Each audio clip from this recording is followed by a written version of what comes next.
Hey, real quick before the story starts, if you like lit reading, I've got something new you might enjoy. It's called New Tales Told, original short stories. Same voice, same vibe. Just search for New Tales Told right here in this podcast app. And just so you're not surprised, there may be some ads before the story. Sorry, we have to pay the bills.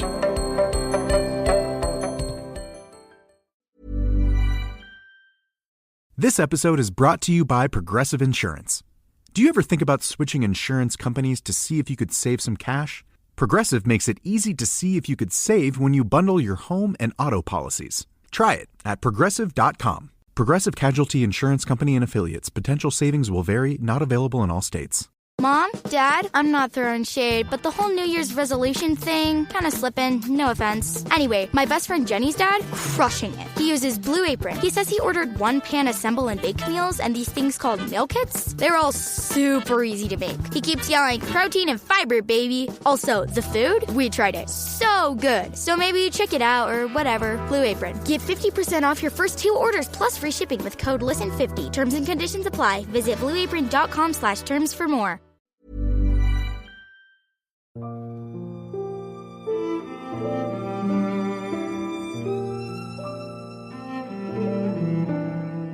Hi, I'm Don McDonald.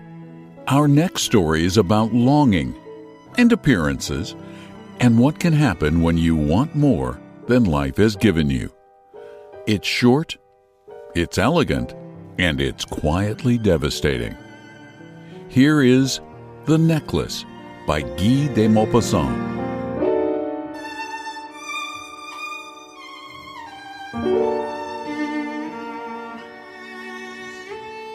She was one of those pretty and charming girls, born as if by an error of fate into a family of clerks. She had no dowry, no hopes, no means of becoming known, understood, loved, and married by a man of wealth and distinction. So she let herself be married to a little clerk in the Ministry of Education. She dressed plainly, because she could not dress well. But she was unhappy as though she had really fallen from a higher station.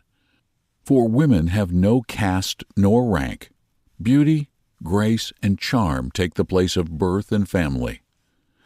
Natural delicacy, instinctive elegance, and quick wit determine their position in society. She suffered continually, feeling herself born for every delicacy and luxury. She suffered from the poverty of her apartment, the bareness of its walls, the worn chairs, the ugliness of the curtains.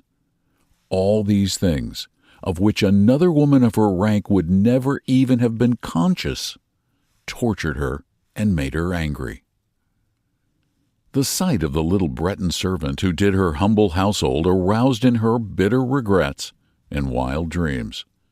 She dreamed of silent antechambers hung with oriental tapestries, lighted by tall bronze lamps, of 2 great footmen in knee breeches, sleeping in large armchairs, overcome by the heavy warmth of the stove, of vast drawing rooms upholstered in old silks, of delicate little tables glistening with priceless ornaments, and of small, exquisite sitting rooms perfumed for afternoon chats with intimate friends. When she sat down to dinner at the round table covered with a 3-days-old cloth, opposite her husband, who lifted the cover of the soup tureen and declared delighted, "Ah, a good stew! There is nothing I like better than that." She thought of dainty dinners, of shining silverware, of tapestries peopling the walls with ancient personages.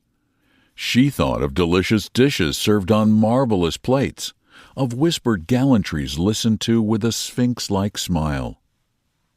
She had no dresses, no jewels, nothing. And she loved nothing else. She felt she was made for that.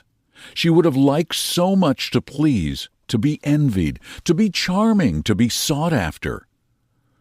She had a rich friend, a former schoolmate at the convent, whom she did not like to visit anymore because she suffered so much when she returned home. For days afterward she would weep with sorrow, regret, despair, and misery. One evening her husband returned home, proud and delighted, holding in his hand a large envelope. "Here," he said, "here is something for you." She tore open the paper eagerly and read these printed words. "The Minister of Public Instruction and Madame Georges Ramponneau requests the pleasure of the company of Monsieur and Madame Loisel." Instead of being delighted, as her husband had hoped, she flung the invitation on the table, murmuring, "What do you want me to do with that?" "Why, my dear, I thought you would be pleased. You never go out, and this is such a fine opportunity." She looked at him angrily. "And what do you suppose I have to wear to such a thing?" He had not thought of that. He stammered, "Why, the dress you wear to the theater. It seems very nice to me." She burst into tears. 2 large tears ran slowly from the corners of her eyes toward the corners of her mouth. "I have nothing to wear," she said, "nothing, and therefore I cannot go to this ball. Give your invitation to some friend whose wife is better fitted out than I am." He was in despair. He reflected, then said, "How much would a suitable gown cost, do you think?" After hesitating, she replied, 400 francs. He turned pale. That was exactly the sum he had saved to buy a gun. After a moment's silence, he said, "Very well, I will give you 400 francs, but try to have a pretty dress." The day of the ball approached, and Madame Loisel seemed sad, easy, anxious. Her dress was ready, however. One evening her husband said to her, "What is the matter? You have been acting strangely these last 3 days." "I have no jewels," she replied. "Not a single stone. I shall look like a beggar." He exclaimed, "Why don't you go and see Madame Forestier? She would lend you some." She uttered a cry of joy. "That is true. I never thought of it." The next day she went to her friend and told her of her distress. Madame Forestier opened her jewel case and said, "Choose, my dear." She saw first some bracelets, then a pearl necklace, then a Venetian cross of gold and jewels. She tried the ornaments before the glass, hesitated, but could not make up her mind. Then she saw, in a black satin case, a superb diamond necklace. Her heart beat fast. Her hands trembled as she took it. She fastened it around her neck, upon her high dress, and remained in ecstasy at the sight of herself. "Can you lend me this?" she asked, hesitating. "Yes, certainly." She threw her arms around her friend's neck and went away, carrying her treasure. The day of the ball arrived. Madame Loisel was a success. She was prettier than any other woman present. She was elegant, graceful, smiling, and wild with joy. All the men looked at her, asked her name, sought to be introduced. She danced with rapture, with passion, intoxicated with pleasure. She forgot everything in the triumph of her beauty. She left about 4 o'clock in the morning. Her husband, since midnight, had been sleeping in a little deserted room with 3 other gentlemen whose wives were enjoying themselves too much. He threw over her shoulders the wraps they had brought, modest garments of common life. She felt this, and wished to escape unnoticed. They went down. In the street, she looked for her necklace. She cried out, "I no longer have Madame Forestier's necklace!" He stood amazed. "What? Impossible!" They searched in the folds of her dress, in her cloak, in her pockets, everywhere. They did not find it. They returned the same way. They questioned the cab driver. They went to the police. They advertised in the papers. They waited, in despair. At the end of the week, they had lost all hope. Then Loisel said, "We must replace the necklace." They went from jeweler to jeweler, looking for a necklace like the other. At last they found one in a shop at the Palais Royal. It cost 36,000 francs. They had 18,000. They borrowed the rest. They signed notes. They made ruinous promises. They accepted crushing terms.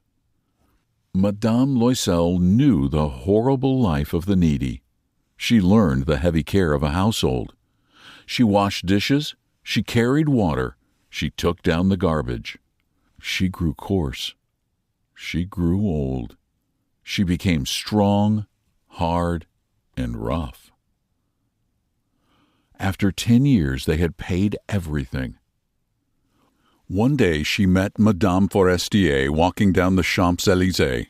She was still young, still beautiful, still charming. Madame Loisel went up to her. "Good morning, Jean." The other did not recognize her. She hesitated. "Madame, I do not know. I am Mathilde Loisel." Her friend cried out. "Oh, my poor Mathilde! How you have changed!" "Yes, I have had a hard life, and all because of you." "Because of me?" "Yes. You remember that diamond necklace you lent me?" "Yes. Well?" "Well, I lost it. We replaced it. We paid for it. It took us 10 years. Madame Forestier stopped. "Why, my poor Mathilde, mine was imitation. It was worth at most 500 francs.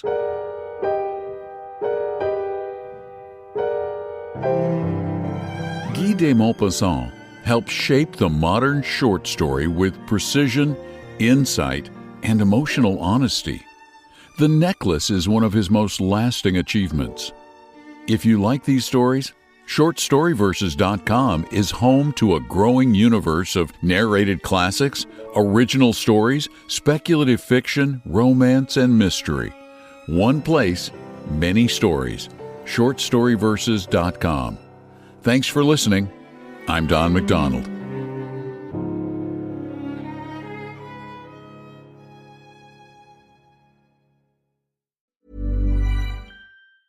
Knock, knock. Ooh, who's there? A Boost Mobile expert, here to deliver and set up your all-new iPhone 17 Pro, designed to be the most powerful iPhone ever. You call that a knock-knock joke? This isn't a joke. Boost Mobile really sends experts to deliver and set up your phone at home or work. Okay, well, it's just that when people say knock-knock, there's usually a joke to go with it. Like I said, this isn't a joke. So the knock-knock was just you knocking? Yeah, that's how doors work. Get the new iPhone 17 Pro delivered and set up by an expert wherever you are. Delivery available for select devices purchased at boostmobile.com. Terms apply. This episode is brought to you by Progressive Insurance. Do you ever find yourself playing the budgeting game? Shifting a little money here, a little there, and hoping it all works out? Well, with the Name Your Price tool from Progressive, you can be a better budgeter and potentially lower your insurance bill, too. You tell Progressive what you want to pay for car insurance, and they'll help you find options within your budget. Try it today at Progressive.com. Progressive Casualty Insurance Company and Affiliates. Price and coverage match limited by state law. Not available in all states.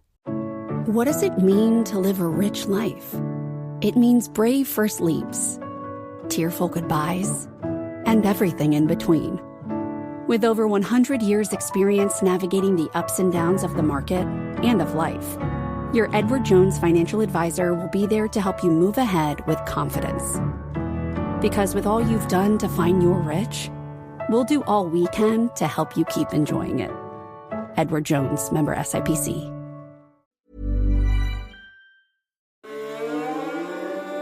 Thanks for listening all the way to the end. You're officially a story finisher, and I appreciate that more than you know. If you're curious what else I'm up to, check out one of my other podcasts, New Tales Told. It's brand new, original short fiction written and narrated by me. Just search New Tales Told in this app. And thanks so much for listening to LitReading, now part of the Short Story Verses channel at shortstoryverses.com.